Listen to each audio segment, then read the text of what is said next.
பொருளாதாரத்துக்கு எப்படி தொந்தரவோ, உடல்நிலைக்கு எப்படி தொந்தரவோ, அதுபோல தான் மன வாழ்க்கை. ஒரு பெரிய சிறப்பான ஒரு இல்லறம் அப்படின்னு சொல்ல முடியாது.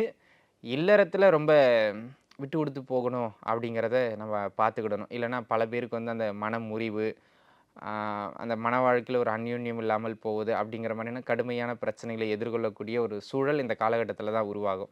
அதனால விட்டுருங்க, ஈகோ விட்டுருங்க. யார் உங்க மனைவி, உங்க கணவன், உங்க உறவு விட்டுருங்க. அப்படி ஈகோலாம் பார்த்து என்னங்க நீங்க சாதிக்க போறீங்க? ஒண்ணும் கிடையாது. நீங்க எவ்வளோ பெரிய ஆளா வேணாலும் இருக்கலாம். கடைசி காலத்தில கஞ்சி ஊத்துறதுக்கு ஒரு ஒரு துணை வேணும். அத நம்ம புரிஞ்சுக்கிடணும். நம்ம என்னன்னாங்க, இப்போ நம்ம ஆரோக்கியம், இப்போ நம்ம இருக்கிற பொருளாதார நிலைய நெனச்சு, யார வேணாலும் உதாசீனப்படுத்தி தூக்கி போட்டுர்றோம். அந்த உறவுகள்லாம் இல்லன்னா, பின்னாடி நம்மளால ஒண்ணும் பண்ண முடியாதுங்கிறது அவங்களுக்கு புரியல. அதனால மன வாழ்க்கையில ரொம்ப கவனமா இருங்க. ஆல்ரெடி போயிட்டு இருக்கிற பஞ்சாயத்துகள்லாம் முடிஞ்சிரும். அதாவது டிவோர்ஸ்ல முடிஞ்சிரும். புதுசா பஞ்சாயத்து டிவோர்ஸுக்கு போகாம பார்த்துக்க வேண்டியது உங்க கையில இருக்கு. அட்ஜஸ்ட்மென்ட் ஒண்ணு தான் தலை சிறந்த பரிகாரம். நீங்க எந்த கோவில்ல போய் எத்தன தீபம் போட்டு, எத்தன சுத்து சுத்துனாலும், இங்க வந்து பொண்டாட்டி எதிர்த்து பேசுனீங்கன்னா, அவங்க வக்கீல பார்த்து பேச வேண்டிய சூழ்நிலைக்கு தான் போவாங்க. அதனால அதில கவனமா இருந்துக்கிட வேண்டியது அவசியம். அதனை அடுத்ததா ஹெல்த். எதையாச்சும் ஒண்ணு வந்துகிட்டே இருக்கும்னு வச்சுங்களேன்.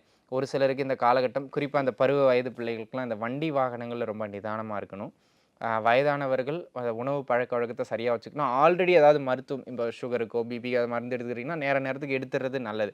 இன்னைக்கு ஒரு நாள் விட்டுருவோம் அப்படின்னு விட்டுட்டீங்கன்னா, அன்னைக்கு தான் பிரச்சனை பெருசாயிரும்.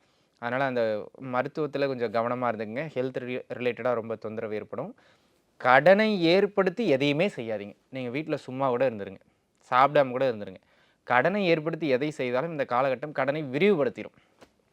1 வாங்கினால் 1 இலவசம் அப்படிங்கிற மாரி ரூ. 1,00,000 வாங்குனீங்களா, அடுத்த வருஷம் நான் எப்படியும் அது 2,00,000 போயிருங்க. ஏன்னா எப்படியும் வட்டி கட்ட மாட்டீங்கன்னு எனக்கு தெரியும். அந்த வட்டிக்கு அந்த வட்டி, இந்த வட்டின்னு போட்டு அது போய் ரீச் ஆயிரும். அதனால அன்பு நண்பர்கள், பொருளாதாரம், ஆரோக்கியம், குடும்ப வாழ்க்கை, ஓவராலாவே வாழ்வின் ஆதாரத்தை அசைத்து பார்க்கின்ற கோச்சாரம் இது. எதுவுமே சொல்ற அளவுக்கு சிறப்பா இல்ல.